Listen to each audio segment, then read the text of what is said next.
morning, everybody. Welcome once again to BTL Bass Talk Live, where we're going to talk bass fishing and anything else that we want to talk about. A special show today here on a Thursday in studio with the hardware right here, Mr. Bradley Hallman. Brad, nice job, man. Thanks, dude. That's two of those, right? That is number two. So in the Hallman household, where are those placed when they're not sitting here in the studio? I'll be real honest, man. I don't have like some trophy room where they're all just, you know, you walk in and some of my friends I've seen have got some pretty nice ones, and I don't really have one of those. It sits. My wife's got a second office there at the house that she uses some, and there's a little bit of cabinet space, but usually you have to look between all the piles of papers and law files that she's got to find one of them. Dude, we were talking before we went live, and I had no idea that you've won almost $750,000 bass fishing, but you've never qualified for a classic and never qualified for the cup. That's right. That's crazy.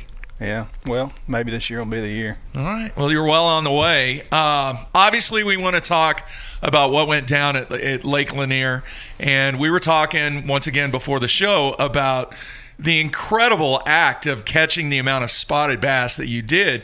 And one of the questions that I had is, how much did it compare to the spotted bass that are at Table Rock? You know, they're very similar. There's a lot of similarities. You know, they definitely like to live offshore, and I would say that the number one big difference is we're talking about a blueback herring fish. Yeah. And you know as well as I do that it doesn't matter if we're talking about spots or if we're talking about largemouth or even smallmouth for that matter. When the bluebacks come into the game, it changes a lot of things. Matthew? What's cracking? You're being very quiet. No, this obviously morning. we're talking with Brad Hallman here, second FLW Tour win this year, and it actually went down a week before the Bassmaster Classic took place. So early March, March 8th on Lake Lanier in Georgia. And then the Classic happened. We're trying to get you in studio then. Then the Classic happened, and then you have that week following the Classic where everybody's trying to get back in. So this is really the first time that we've had a chance to talk about you. And you live, what, about like 15, 20 miles from the BTL studio here in Moore. So it's kind of cool. I think you came in last time when you won down in Florida and had the trophy here. That's right. But just a really cool deal. So that's why there was not an FLW Tour this past weekend. It was a couple weekends ago, but we're just now getting caught back up. And the wire-to-wire win was the coolest thing. And I was talking with you before, and I was talking with Jeffries before about it, and the way you did it was like, why do you think Oklahoma anglers are so good on blueback lakes? And you listen to this. Christie's won on Hartwell. You look at the Oklahoma anglers in the Classic, were 1-2-4 going into the final day. They all made the top cut. Kenyon Hill has won on Clark's Hill before, and now you have won on Lake Lanier. And there are no bluebacks in Oklahoma. What do you think it is about that kind of part of the country and style that you guys, the Oklahoma anglers, really like it so much? I don't think there's a tie into it. I think that you know, Jason's win was early in the year at Hartwell, pre-spawn deal. Mine was at Lanier. Kenyon's was a specialty with the new bait that had just come out at Clark's Hill, and it was a post spawn, but it was a shad spawn type deal, and you know, he smashed them on that Seville like when it very first came, and those fish hadn't seen it, and they just crushed it. So just a the only coincidence. thing that I can tell you that's in common between all three of them is that all three of them have bait casters in their hands for the most part of winning, as opposed to, you know, a lot of those lakes they spend a lot of time with the spinning rod. All right, I want to talk about before that tournament began in your practice. Did you have a game plan that you were going to go and really target what you did, or was it something that you keyed on day one that really clued you in? No, it was a combination of things that happened throughout the week. I had a really good practice, and I had seen some quality fish, nothing to the effect of 23 pounds of spots. But I knew that the points had a lot of fish on them in practice. It was sunny and slick, and, you know, we were dragging to get bit. And I had really felt strongly about the fact that the wind forecast was really strong first day of the tournament, and I thought, man, these same places that you can, you know, generate multiple bites, if there's a school of spots on, you may be able to catch bigger fish with reaction baits, especially first couple hours of the morning with the herring rolling. So that's really what I got fortunate enough to hit one of those spots that had a group of them up there. And then another big part was a bait presentation deal coming to the swim bait, because the swim bait really did outperform the jerk bait on those places. And once it was so obvious how good they ate that thing, I knew there was some good fish on the marinas. I'd seen them, but it was a timing deal, and I knew I didn't have the bait thing figured out exactly. And as soon as they ate that thing on those points, I was like, yeah, this is going to work. I think a lot of, I don't know if it's overlooked or not, but what I was impressed with was, obviously you had 23-11 on the first day, 18-7 on the second day, but you look at days 3 and 4 and the conditions change and the bite kind of change, and you talked a little bit about this in your day 5 that you did with FLW, right. But you went 13-13 to close it out and really had to make some tough decisions to go away from what got you these mega bags of spotted bass and have confidence to pick up other baits and to really grind it out instead of die on the stuff that got you there the first 2 days. I really felt strongly that if I stayed with it, I would die. It wasn't that it wasn't there. I continued to push the points every morning, except the 4th day. But I had pushed them. Once the first morning I had a pretty good bag, and so it allowed me to really spend some time and push it. And then day 2 I pushed it, and day 3 I pushed it, and it just wasn't there. The marinas I had to have on that outside wall, I had to have the right time of day, I had to have the right amount of wind, I had to have the sun at the right angle to put the shade. I mean, every one of them was a little different. There was a lot to it, so it wasn't hard to walk away from it. You said that was like 180 feet under those things? Yeah, dude. Some of those places were sitting at over 180. Could you believe that? That's crazy. And they were just suspended underneath them. Were there cables? Was there anything down there? And out of 185 boats, how are you the only guy who, I mean, it seems obvious, but it also seems extremely technical. It's definitely something they do there, I'm sure. I saw guys running it in practice, and I saw a couple guys running it in the tournament. Like I said, the seawall could be the seawall, but if you weren't there at the right time when the shade line and with the sun and the wind hitting it just right, you wouldn't get a bite. So it was very hard to get dialed into exactly, when to be there. Yeah. All right. Interesting comment on the instant feedback from Andy in Indiana. He wants to know, did any other anglers try and duplicate what you were doing after they saw what you were doing? No, they did not. I tried to keep it as quiet as I could, just because I knew once that wall was seen, it wasn't going to be hard to duplicate. And I was my roommates even told me I was a little bit paranoid about it, but I didn't want it out, man. I didn't want it out, but they did not. Did you feel more pressure to win this tournament? Obviously, you've won in Florida, but after you come in with 23-11 on the first day and you look at the lead that you amassed over, I mean, there were probably 6 or 7 guys that would be considered heavy favorites in this tournament. Did you feel a lot more pressure, like, man, I don't want to waste this bag. I have to win this tournament now? No, I never thought that. After day 1, you never know, what you can do with it, and I thought, if you can back this up with another really, really strong day, you'll have a really good shot. But I didn't know until after day 2. I felt really good about day 2 because I felt like at those marinas I had it figured out, and it did work out. But man, it took a lot longer to get it done than what I thought it would. But after day 2, from there, I don't know that I just tried to stay open-minded and fish each day and not get locked into, I just know how those herring places are. I've been there, I've done it, I've seen them be there and then gone the next. Some people want to know, what are your thoughts about the live coverage? Did that paranoid you at all? No, I'm really starting to. FLW is very open with obviously our practices, and Panger and I were talking about that. There's a lot of things at FLW that they're doing that are different than Bass. And they're doing a lot of coverage and practice with guys, and a lot of coverage on the water during events, and it's very open. But I'm really just trying to accept it as part of the game and how it's changing, and it's all this new information has a lot to do with what we're kind of calling the millennial age that's coming up, and how successful they are at such a young age. And this has a tremendous amount to do with it, because it's allowing them the ability to, it's deducting the amount of time that it actually takes on the water to become that competitive. It's cutting that curve, if that makes sense. Yeah, absolutely.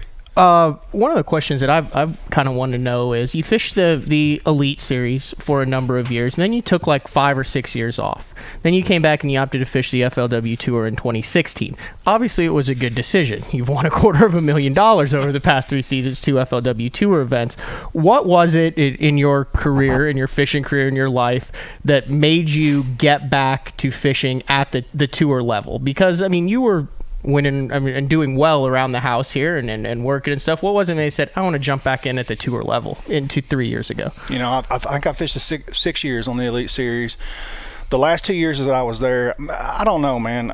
It was a combination of a lot of things. But 08, 09, I was fishing really well, and I felt like that I was kind of progressing and maturing as an angler and getting where I need to be. And my dad got sick in 09 and died from cancer. And it wasn't like I thought that was going to have it had a huge effect and on my life. And I don't know, but it was with me and my children and my family. And I would find myself in Champlain, New York on the second day of practice and just be like, you see some guy out in the yard playing with his daughter or something, you think, why in the world am I here? And it took it out of me. It got to the point where I didn't want to be there. The last year of the Elite Series, this is honest to God how miserable I was.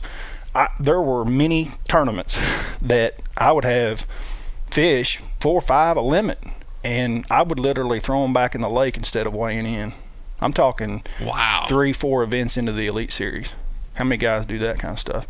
That's when you know it's time to go. Wow. I had no idea, Brad. I didn't have enough to get a check. I didn't want to go on stage. I didn't want to talk to anybody. I wasn't there for points. I didn't care. I had paid the money and was going to be there, so I went through the motions, but man, I was miserable. And so I came home, and I didn't know what I was going to do. My whole house went under a remodel construction outside and built a pool and patios and outdoor kitchens, and I spent about 6 months out there by myself laying brick and doing different things, but that kind of helped, and did some soul searching there. And Jeff Miller, Jared Miller's dad, came to me and he's like, I don't know what you're going to do the rest of your life, but I've got an idea, something that might fit you. And he had a big impact on me. He brought me in and put me to work there at his place, at his office, and I started working there every day. And he was very obviously interested in fishing, and he was talking about it every day and picking my brain. And then he wanted to go jackpot fish this or a Wednesday nighter, and then next year let's go fish a team event together, and it just kind of it became fun again. I started seeing my old friends, people that we competed against for years here in the state, and it was enjoyable, and the things that you start liking about bass fishing. And I was enjoying being home with my family. That just kind of carried, and a year or two of that, and then I was like, well, I might go fish, little of this, and then you started fishing opens and coasters if they came inside. I was basically defending the border of Oklahoma. If they came into the state, I was paying my money and defending the state, but and just kind of got my fire lit again, and it started growing. And I thought, well, and my wife had never told me not to. She was always, I was ready to sell my boat and all my tackle when I came home in 11 from the Elite Series. I was going to sell it all, and I don't know what I'd have done. I'm not a golfer, but anyway, that's kind of my story. All right, that's great question from TJ in North Carolina. If Bass were to allow you to pay double the entry fee and jackpot the Elite Series event at Grand, would you do it? Say that again now. Repeat the question. If Bass would allow you to pay double, so 10 grand. 10 grand, or actually 11. Isn't it 5,500? Yeah. All right, so 11 grand. If they said, hey, Bradley, you can pay 11 grand and jackpot this event, we'll let you in, would you do it?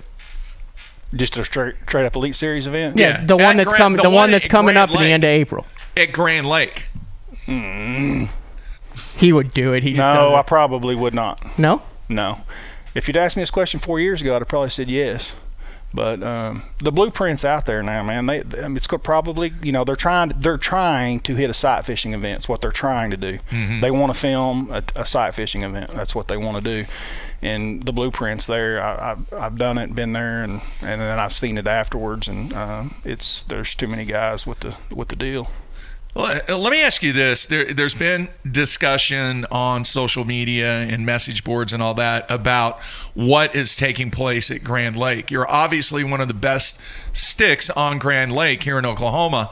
A lot up and down, and it seems like that the weights every year over the past 2-3 years, you'll have those events early and through the spawn. Well, you'll have maybe 3-5 teams that knock out 20 plus in limits, and then boom, you have a huge drop off. What's taking place at Grand? I know Randy Blockett has came out and been very Randy vocal. had a post after the coast, and I'll show it to you after the show, but he says you kind of want to judge it based on what the bottom third of the field did and how low it costs to get a check, and then he talked about water quality and the downfall since the Wolf Creek ramp got put in, and then about the development over the past 15, the removal of 20 the willow years. trees and He stuff believes like that 75% of the prime willow habitat has been removed.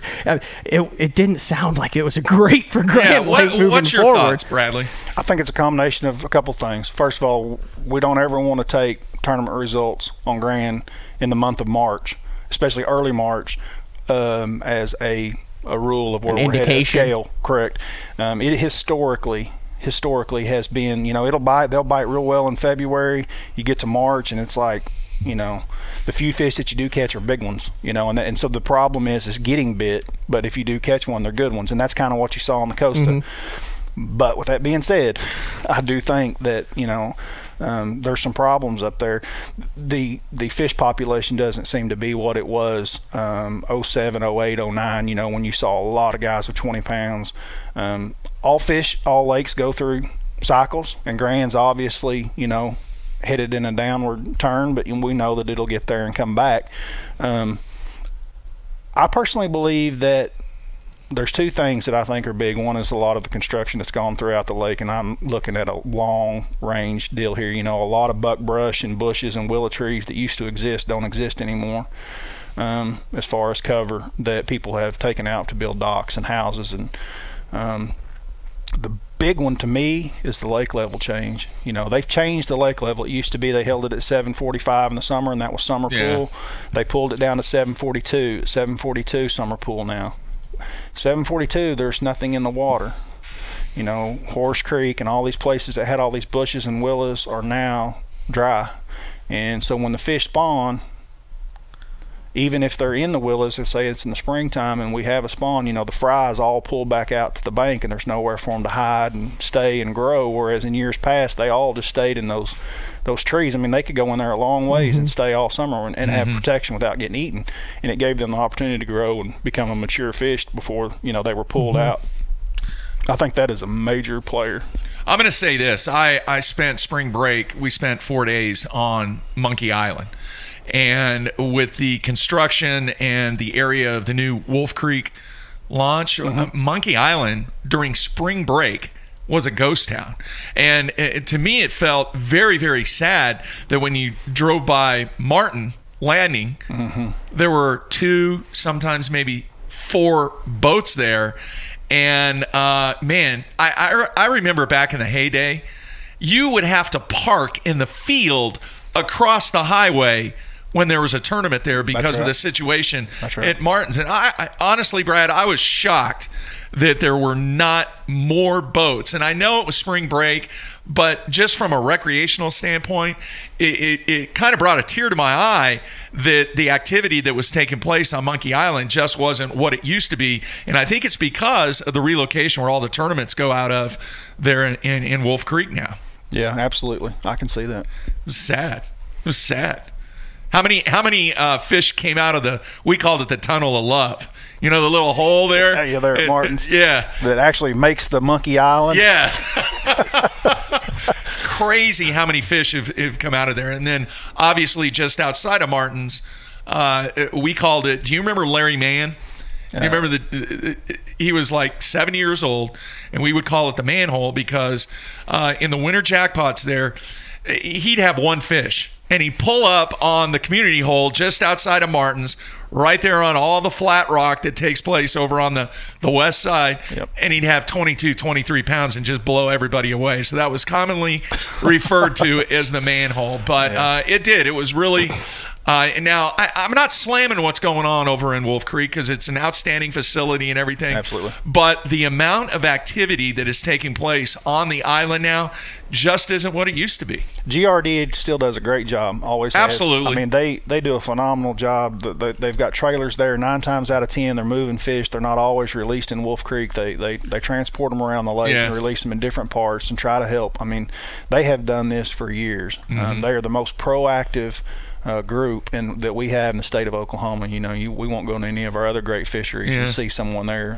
willing to do that. All right, I want to ask you this, Brad. I want to fall back on obviously the success that you've had here recently, but it seems like that you're very, very up or down. You're either right there in the hunt to win, or you just totally miss the track. Why do you think that is? And obviously, if you knew the answer to that, you would change it. But seriously, I don't know, Mark, why is that? No, seriously, when you have one of those downturns where you don't perform at the level that you think you should perform, do you analyze that and do you go back and go, dude, I should have done this. This is where I missed the ball, to make sure that occurrence doesn't happen again? If you remember back when we traveled together, I mean, in 06 when I was a rookie on the Elite Series, my entire career has been this way. We go somewhere and I catch them really well, make a top 12, get to fish on a Sunday in Elite Series. I might even back it up the next week and do it again, make a couple of top 12s back to back, and then finish 100th, 106th, and there's only 108 guys in the deal. I can't put my finger on it, and I still have that problem to this day. I've never been a points guy, never won the points in BFLs in Oklahoma. I had a couple of chances to do that multiple times, just at a local level. I'd have a bad tournament somewhere that would cost me. All right, let's do this. When you go back to your Elite Series experience, and then when you started to have success on the FLW Tour, what's the one thing, either mentally or physically, about your game that really has improved since that time? Probably just the maturity level, as far as just as a fisherman, obviously not as a person. Just more relaxed, not as much pressure on myself. Those types of things. I don't ask myself questions like Panger was asking earlier about, after you catch the bag the first day, are you thinking, man, I don't want to waste this bag. I don't think about stuff like that. I mean, at the end of the day, all I can do is go out and do what I can do and do the best that I possibly can fish. Is there a technique, though, that you told yourself, man, I really need to get better at this technique? Or did you just stick with what's in your wheelhouse? No, there's definitely right now. I mean, we as anglers, we evolve and change. But right now, the thought that goes through my mind is that I have traveled for almost 10 years on a professional tour. And I've been from West Coast to East Coast, North and South. There is not much that I haven't seen that surprises me, as far as how guys are catching them. Like when I'm driving home and I'm in 180th and I'm looking at, the top 5 or whatever on live. I don't look at something and go, wow, I never, that surprises me. I'm versatile enough that I've done it all, and so I don't try to say, well, I'm not going to go try this in practice or try this in a tournament, because I've caught fish that way. There's no reason not to do it. I've got the rod in my box. Let's go do it. So I do a lot of that. I don't just stick with muddy water as far up creek as I can go. That's not me. You talk about versatility, but still, and they talked about this during the Bassmaster Classic, actually brought your name up, and Jason Christie and Tommy Biffle, and talked about how stubborn Oklahoma anglers are, and on how that is a positive, a benefit as to why a lot of you guys win, but also kind of a stumbling. What do you think it is that makes, there's a whole class, you agree with me, Mark, right there, of Oklahoma guys who are kind of considered stubborn anglers? I don't know if stubborn's the right word, but very dialed in on what their game plan was. You know what I mean. And don't deviate They from go it. out with their game plan and say, this is what I... And I know you've done that. Two rods on the deck, strapped down all day long to do it. Is that just because the lake's around here? Okay, I'll really let y'all in on a secret what it is. We're not that intelligent. No, I'm not taking that. I'm not believing that. Why do you even say that? We gotta dumb it down to where it's just real simple for us. Okay. I don't know. I can't speak for everyone else. You get a couple of bites. We're chasing that we're chasing that big one, you know, and you get a couple of bites that are the right size, and we just want to try to do it again, you know. All right, I'm going to ask you this because this is something we're going to have Jason Christie on here in about 10-15 minutes, but I want to know your take on this, Bradley. Do you want to know what the weights are of the other competitors while the competition is taking place? Man, I thought about this last week. If they were accurate or somewhat accurate, it might be viable. Yeah. But when it's just completely off the wall, and you really don't, what good does it do us? You know, I mean, if somebody's got 18 and they're saying they've got 14, well, I just assume I know. There's no point in knowing. Mm-hmm. I don't want to know. Now, if they're dead on accurate, then that's something I probably would think about. It seems that the FLW estimates are fairly close. I think they do. No joke, and they're not asking us. So I actually got to that last couple weeks ago. I asked somebody. I was like, okay, how are y'all getting to your weights? Because, you know, at Bass, they always asked us, and then, you know, the marshal puts it in, and then we end up with 18 pounds on them, you know, or 14. Yeah, when we say we got 14. Right. There's some people doing it by the cameras, the still photos that are being sent in to them, and there's one or two dudes that are pretty darn good at eyeballing a fish on a camera that can tell you how big it is. Really? They're as good as we are at holding one and really getting close. Yeah, they're close. That's cool. That is cool. Yep. Because there was a period of time there, I don't know, 2-3 years ago, that we used to do a comparison between what was on Bass Track and then what was actually weighed in. Yeah, they were lacking in a few number of instances where the weights were a lot less than what they actually weighed in. Yeah, like I say, if it's going to be like it is, and we really don't have a clue what the weights are, there's no need to put that to where the anglers know what they are. Yeah. Any interest, one more, Matt, real quick, from the instant feedback. Any interest in doing Major League Fishing? Nope, not right at the moment. I don't have any. I enjoy watching it. It's a good show. I think I came home from spring break and watched like 5. I crammed them all in one day. Yeah. Learn anything? Yeah, I enjoy using them as a learning tool, and you know, I get to see a lot of people that I'm friends with that I don't get to see or visit with very much, and I enjoy watching them and watching them have success at it for sure. We can get just a little bit of a generic preview in here. We got Cumberland coming up. Yep. Last year, for those of you that don't remember, they had an 18-inch limit on smallmouth, and Scott Martin won that tournament. And this year, FLW came out with a press release so you can weigh in 12-inch, is it, or 14, 12-inch smallmouth and all that, the whole 9 yards. Yeah. You also look at how some of the Ozark guys did there with Casey Scanlon almost winning. You got a lot of rock, not a lot of grass. It should.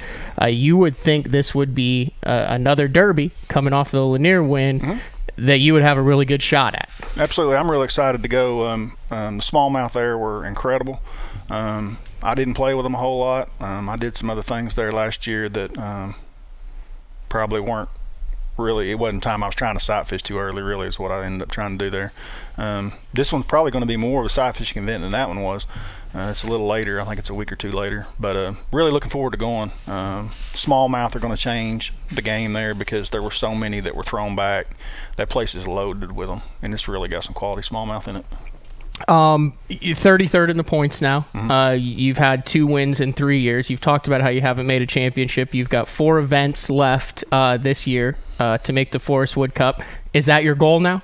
Yeah, that's my goal every year, that I go out and make the cup or make a classic.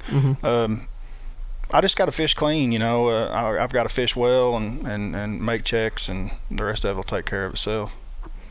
Awesome. I thought you had another question. That's why. I just asked like 3 questions. I've been pounding him all morning with questions. I'm sorry, man. Hey, I'm curious on this from a business perspective. Right. With 2 wins now, we talk about the sponsorship side of the industry on this show all the time, and that's part of what really intrigues me about this game. Is anybody come knocking on the door after 2 FLW wins? I don't think so. I mean, I'm not actively out searching for them and knocking on doors myself, so I'm sure that there's some there that's on my own side, but no. The swim bait that you used on Lanier, can you talk about it? Yeah. What was it? Kitech. They haven't contacted you at all or anything? Or? No, huh? Those things are flying off the ship. Yeah, they can sell all they want. I mean, it's Yeah, but do you know how much exposure that you gave them? Yeah, they get a lot out of it. You know, that's the industry, though. That's the industry that we live in. I don't know. They haven't called. Okay. I can tell you that. I mean, you have 4 kids. I do. And, you know, you'll go to a Wednesday night jackpot, and Brad will be fishing with his daughter. Yep. Or doing stuff with the family. And we've talked a little bit off camera, and you'll say this. And Brad's told me, he goes, I don't want to go work a damn boat show. I got 4 kids at home. I'm gone the way it is. I mean, that's kind of what you said. Yeah, absolutely. All right, cool. Now, we have to mention Brad was part of the initial kind of the launch of the one-on-one live. You went up against Sean Goodwin, and for anybody that wants to see the highlights, there's a 20-minute video out there that you can check out the highlights on the Bass Talk Live YouTube and on Bass Zone and on Bass Zone. So either one, you can check that out. Do you seriously like that format? Do you like going one-on-one in a competitive environment where, number one, it's different because you do know what the exact weight is. You do know. But 2, you only have a 3-hour period to make something happen. Very short window. Yeah, it's pretty pressure packed. It was a lot of fun. I really enjoyed it a lot. Would like to do another one. It was a great time. You know, we did this one here. You know, on a lake that Sean and I both are very familiar with at the house. But yeah, it was a lot of fun. Cool. Did you ever make the All-American?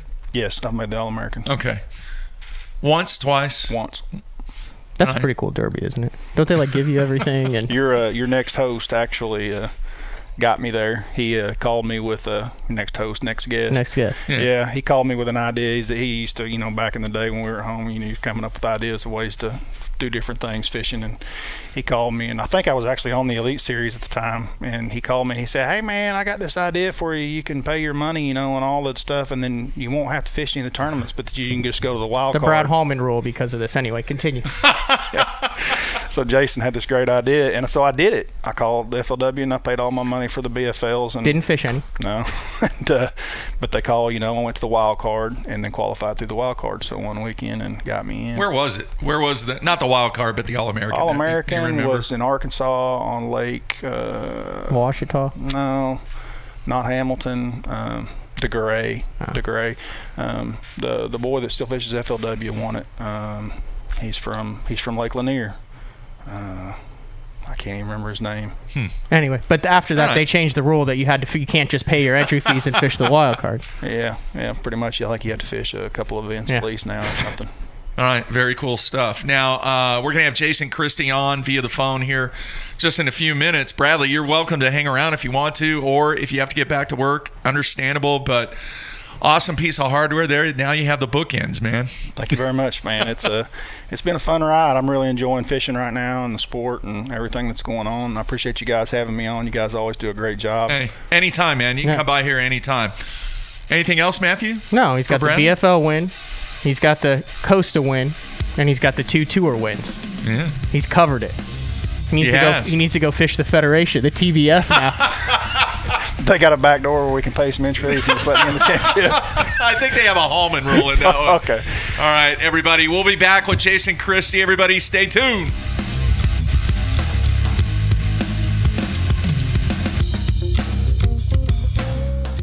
The most versatile fishing machine on Earth. Unparalleled resolution and clarity, with more agility, lightning speed, and brute strength. HDS Carbon takes rapid response performance and screen technology to an all-new level. Maximized power, maximized visibility. See Structure Scan 3D, new dual chirp sonar, new live network sonar, and more mapping options, all at the same time and faster than ever before.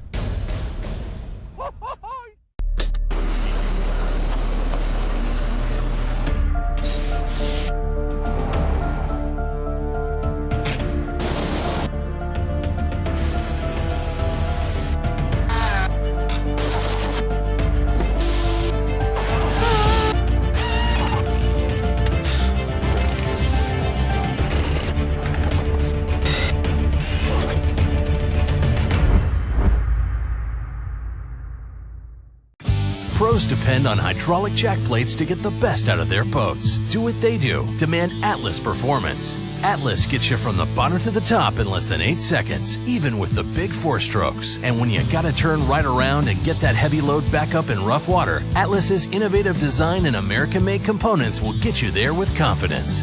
I'm at Depot. Just look for yourself. There's an Atlas jack plate on just about every professional's boat. The Atlas hydraulic jack plate. You can depend on it. My rods look different because they are different. Every rod is built by the pros and for the pros. When you pick up a white Duffet fishing rod, you're getting a cutting-edge rod, one that's truly pro-driven, with the actions you need for every bait category you fish. I put my name on it. It's my promise to build you a great rod you can count on. Ducket fishing, micro magic, macro magic, or white ice. Try them. They work.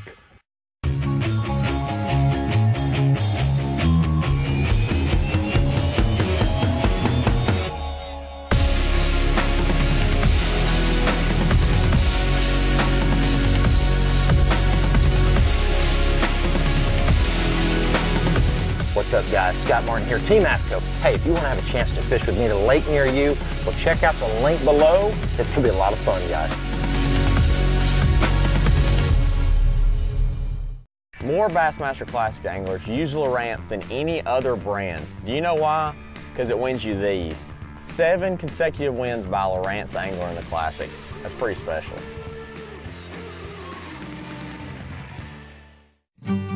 I'm looking for signs before practice even starts. Crossing the bridge, I'm checking for current. Is the lake up or down? What's my watercolor?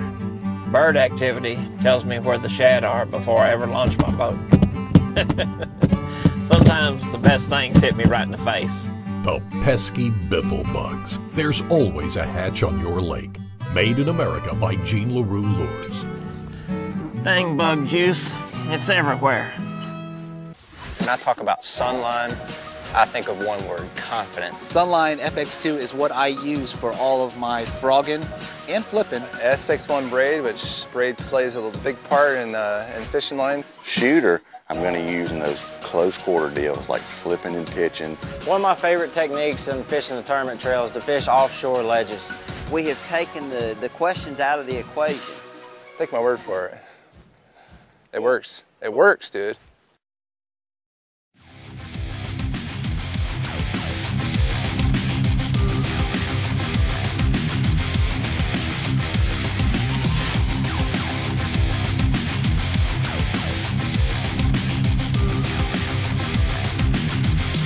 All right, welcome back here on a Thursday. Mark and Matt with special in-studio guest Brad Hallman.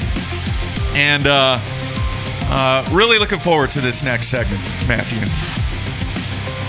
We got a little Oklahoma flavor to the show today. Unapologetic about it. Nothing wrong with a little Oklahoma flair. Everyone's like, all you guys do is interview Oklahoma. I said, well, when they quit winning and doing good in tournaments, we'll stop interviewing them. That's a very valid point.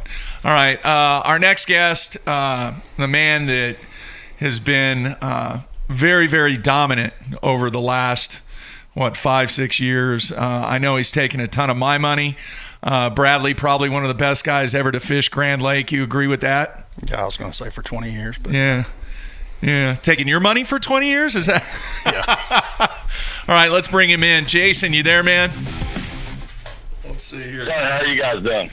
Doing good, man. Thanks for taking time out. I know post-Classic and getting ready for the Sabine River, you're extremely busy, but we really appreciate you taking time out.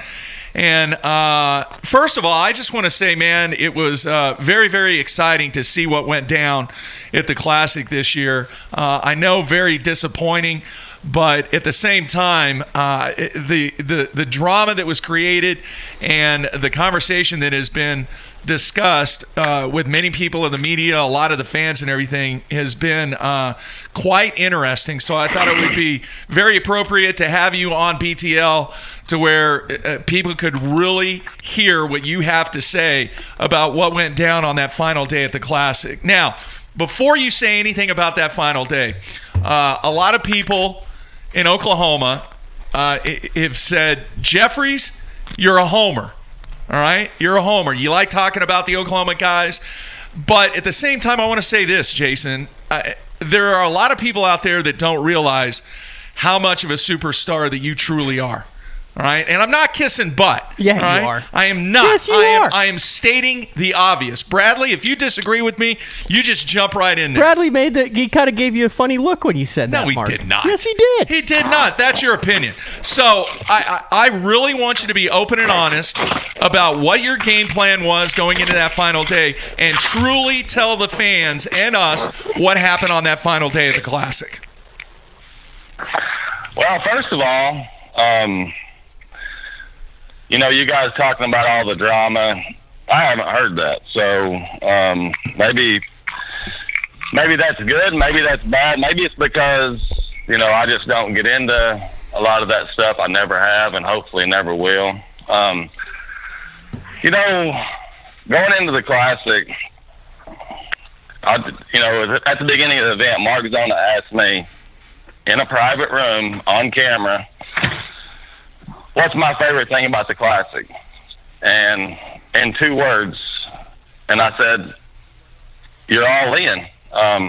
That's what's fun about it. It's almost like, I mean, you're totally committed to something. You're all in. You're not fishing for third. You're not fishing for 10th.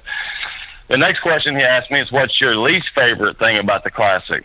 And I said, the fact that you're all in.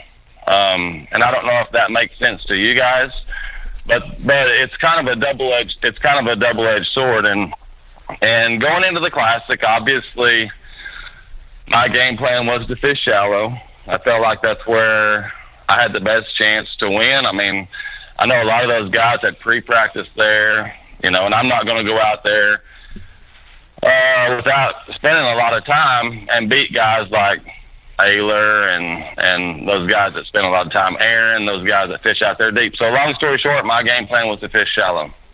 And obviously the first day it worked out perfectly. I mean, I had 2 things going. I used one until about 1 o'clock. I had like 14 or 15 pounds. I run to my second deal and curl up, and I actually pulled the trolling motor up and left, where I thought, I mean, I probably could have added a little more, but I didn't need it, and I didn't want to. I made it good. Everything the first day went perfectly. The second day, you know, my weight came down a little bit, about 16 pounds, I think is what I had. And honestly, I had the bites the second day to have more weight than I did the first day. So in my mind, the plan worked perfectly. Again, it's just one of those deals. You lose a 5-pounder on a spinnerbait. That doesn't happen very often. I mean, it just doesn't. It was just a bad luck kind of deal. You know, you lose a 3.5 I mean, it's just a bad luck. I mean, I didn't lose any the first day, just something that happened. And after the second day, I felt like my second deal, you know, my little pond, I really honestly felt like it was going to be on fire. I thought they were coming, and, you know, I didn't tell anybody, but I really thought it was going to be over in the first 30 minutes. And that's how confident I was in that area. And all I did the last day was switch my rotation. I went to the pond first. For one, I was worried about, you know, other people back there fishing, and it wasn't the competitors that I was worried about. I was just worried, you know, because it's not a big area. Somebody goes through there real quick that morning, they catch them, and that's just fish that I wouldn't catch. But so what I did the last day was switch my rotation, and I just made a wrong guess. I mean, that pond, I never got a bite out of it. And I just made a wrong guess. And when I did that, you know, I'd been starting on kind of a shallow ditch pattern that had some herring involved, and, you know, catching 3 or 4 and then just rolling the rest of the day. Well, that put me behind, especially when I go to my best one and there's a couple of guys in there fishing, you know, and then you lose a 3.5 pounder right off the bat, which wasn't no big deal really, because I felt like I was going to catch him. So, and with the weather changing, it made it a little bit tougher. But to think about it, I mean, the last day I had the bites to win. The last day, easy. You lose a 3.5 right off the bat, and then I lose a big one out from underneath the dock. on a jig, flipping. That's not supposed to happen. So, you know, I don't know. I haven't heard the details on the drama. And to be honest with you, I really don't care because it's so easy to sit and watch Bass Live and be that person that criticizes the decisions that someone makes whenever they're not actually on the water. But I'll tell you right now, Sunday night, after the Classic was over, was not a good night. And Monday was worse, and Tuesday was the worst day. I mean, I'm kicking myself.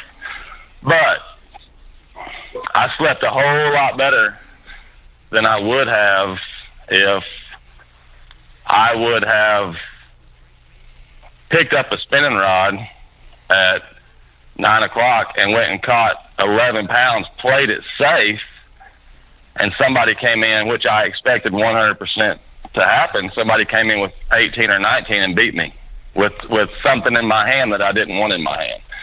So it boils down to this. I had the bites to win, and I just didn't get them in. So people can criticize that if they want. I really don't care.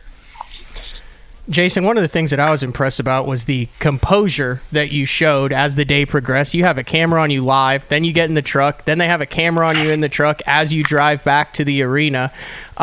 Just kind of talk about that last half of the day. Is that like a blur? Or, I mean, the way you handled that I thought was super impressive because, I mean, I called a couple buddies and been like, man, I'd have been breaking stuff. I'd have said, put that camera down in the truck on the way back. I mean, I assume that just boils down to professionalism and having done this for a long time now. But just kind of talk about those feelings on the way back in. Well, first of all, there's nothing more.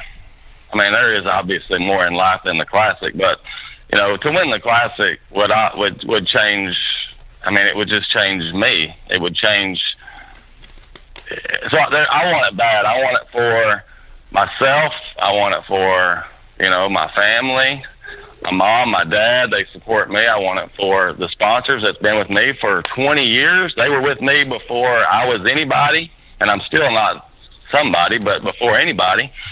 I wanted it for the new sponsors, you know, that have taken chances on me. And then when you get out there, and I'm going to be honest with you, until I checked in at 3:30, at 3:15, I mean, so I had, eight and a half pounds. I catch a 5-pounder. I'm where I need to be at. Until I checked in, I still thought I was going to catch it. I mean, there was no doubt. And then once I checked in, you know, it's just one of those deals where, I mean, you can. There's nothing you can do about it. I mean, there's nothing. I could throw a fit. I can, you know, which obviously I probably wanted to, but it's just nothing that I can do about it. And I didn't want to talk about it, to be honest with you. But, you know, in our sport, that's what everybody wants. The media wants you to talk about it. They want to give you what happened and all this kind of stuff. So you have to. That's part of being. That's part of being a professional angler, is being able to swallow your pride every now and then and give the media and the fans what they want. I'll be honest with you. I didn't talk to many people after I pulled out of Greenville for 3 or 4 days. And it wasn't because I was mad at anybody. It was just that, you know, I had that sick feeling that I know what I had in my hand and it slipped through. So it's just part of it. Jason, I know at the press conference you mentioned that you did not want to know or had no desire to know what was on Bass Track. And obviously you were very emotional then because of everything that was going down. When you think about it now, after things have somewhat settled down, do you still feel that way, and why? Yeah, I do. I mean, Bass Track is great for the sport. I mean, it is. I know that if I say I'm cut on the last day, I mean, it doesn't matter what I'm doing. I'm looking at Bass Track. You know, you're addicted to it. It's great for the sport. As far as being in the tournament, I just don't. And I'll tell you the main reason. Here's the reason. You know, say we could look at Bass Track. Say that Sunday that we have the ability to look at Bass Track. and I run into an area. See, I'm fishing a pattern. I'm not fishing an area. I was fishing a pattern. And I run into an area, and I start fishing, and all of a sudden I come around a dock, and there is Jordan Lee. Who's to say? I mean, that's why I don't think, because Jordan's going to think, well, he looked at Bass Track, he found me, and now there's that feeling that I've done something, that I'm that person, that, you know how I've used it. And that's one reason why I don't like looking at it, is because it would be perfectly fine if I pulled into the same pocket as Jordan and was just fishing. But if I looked at Bass Track and he was leading, and then I'm on top of him, now what would the media do with that? So do you understand? Oh yeah. I mean, do you understand? Yeah. So that's another reason, and there's nothing going to change. Bass Track is not going to change how I'm going to fish. It's not. I'm going to do what I think I'm going to do, whether it works or not. I'm going to do that. But I just don't think I don't think that we ought to be able to look at it just because of those. I mean, we're actually competing, and it gives you. I mean, it's not like Jordan's on a different lake, and I can't go find him, or somebody can't find me. I mean, I would feel the same way if all of a sudden I jumped in the lead, or I'm catching him, and I run into Aaron Martins. I'd be like, hold on a second. I haven't seen him all week, and Aaron would never do that, and that's why. Aaron would 100% never do that. So I just use him for an example, but that's just something that I don't want to be looking at. I'm worried about catching a fish. I don't need to be on my phone worrying about what somebody else is doing. Ask Bradley if he agrees. I'm just curious if Bradley agrees or not. Well, I wasn't real sure. I don't know exactly how the Bass Tracker works. I didn't realize it had GPS stuff. I thought the question was more just about the weights. Yeah, but if you could look and see, like, hey, let's say you saw Jordan had 16, and then Jason pulls into a pocket that's totally unrelated to the fact he has 16. If he could look, Jordan's going to go, oh, well, Jason looked and saw I had 16 pounds, and here he is. Yeah. And then he's going to stick around. It's kind of what you were saying, but yeah. Yeah, it doesn't have GPS. I'm just saying, coincidentally, we run into each other. I'm running my pattern. I run to the back of a creek, and there's Jordan. It makes it look like I don't want it to look. I'm not that guy. I'm just not that guy. So I know the one thing that we both agree on a lot. Mark asked me before we got on the air. He asked me the same question he asked you about with the knowing the weights. No, about the live and with all the people how much watching, impact, yeah, right, and people talking about it as it was going on. And obviously, I watched you all week, but it is very easy to sit and Monday morning quarterback this deal whenever you're sitting and looking at a computer screen and you're seeing the 5, 6, 7, 8 other competitors, what they're going through, what's happening to them, how they're catching them, and then to sit and try to second guess when you didn't see what went down on day 1 or day 2, or you don't really know what's going on in the mind of that angler. It's a Monday morning quarterback deal. Yeah. Let me say this. I'm a member of the media, so I'm in the media. I'm also a fan of the sport. I've not fished at the professional level or anything, but isn't Monday morning quarterback and second guessing and yelling at the screen while stuff is going on, isn't that part of what makes fans of any sport? Isn't that what makes you vested in the game? Because you have to remember, up until 3-4 years ago, no one would have known what actually happened the final day for Jason Christie this year, or the final day for you on Lake Lanier when you won, or any of that stuff, because it wasn't live. There would be short updates, but this is relatively new, where from your first cast, Jason, to your last cast, there's a camera on you. It's like Seattle Seahawks on the 3-yard line on the Super Bowl. Should they handed it off? Should they have run it? If that pass is caught and not picked off, it's a great call by Pete Carroll. That's what keeps people interesting. That's what I think, quote, grows the sport, because you have a lot of people talking about this, and now they have a vested interest in it, and now there's discussion topics about it. Regardless, it just so happens that Jason is the focus of the topic, and Jordan Lee and all the different characters this time around. But I think it's cool that I think Monday morning quarterback draws people to the sport and creates talking points. You see what I'm saying there? Yeah, absolutely. I have something, and this is what gets me, and this is exactly what you're talking about. I used to coach basketball, and I can't tell you how many times I would have a kid catch the ball, and they go to shoot it, and we've all, and Jeffrey's his coach. Bradley knows a lot about basketball. Matt, I don't have a clue what you're interested in. Dude, I beat Jeffries in pig one time. I just out free throwed him. Yeah, but you can relate. You can relate to this. A kid catches the ball, he goes to shoot it, and you literally screaming, "Do not shoot that!" And it's already left his hand, and you're thinking, "That is the stupidest. We don't need that." The ball goes in, and you're like, "Great shot." Yep. Yeah. If I catch that fish off that dock at the end, would we be having this conversation? It would be we'd be talking about topic. you know how crazy it was that you stuck with it. It'd be a totally different narrative. Yeah. Yeah, and I said the exact same thing. Spot on. That's exactly what I said. I said catch a 5-pounder on a freaking chatterbait, and it's the same thing as Alabama putting in a crazy quarterback in the second half. I mean, you're either hero or zero at the end, and they're all, you know, it's whether it's one bite, guys. That's all it is, one bite. Hey, let me give you an example, a better example than that. And when we were at Hartwell, the first tournament I ever won, I won out of an area, and the first day was easy. The second day was easier. The third day it got tough, and the fourth day you can go back and watch the show. At 11 o'clock, I do not have a fish, not a fish, and I'm starting to think, okay, I'm going to start running. I'm going to start gunning, and I'm like, nope, that's not me. I'm going to stick to my guns.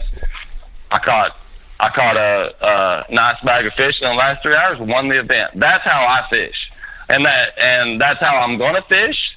I've won tournaments being stubborn, and that's just, people don't agree with it. I don't care, because that's the way I'm going to do it. Like I said, if I catch that 5-pounder off the dock, we're not talking about this situation. So I'm not worried about it. I worry about what I think, not about what everybody else thinks. That's freaking awesome. All right. Now, I'd like to know this, Jason. How long did it take you to get back on the water, even if it was on your home lake of Lake Tenkiller?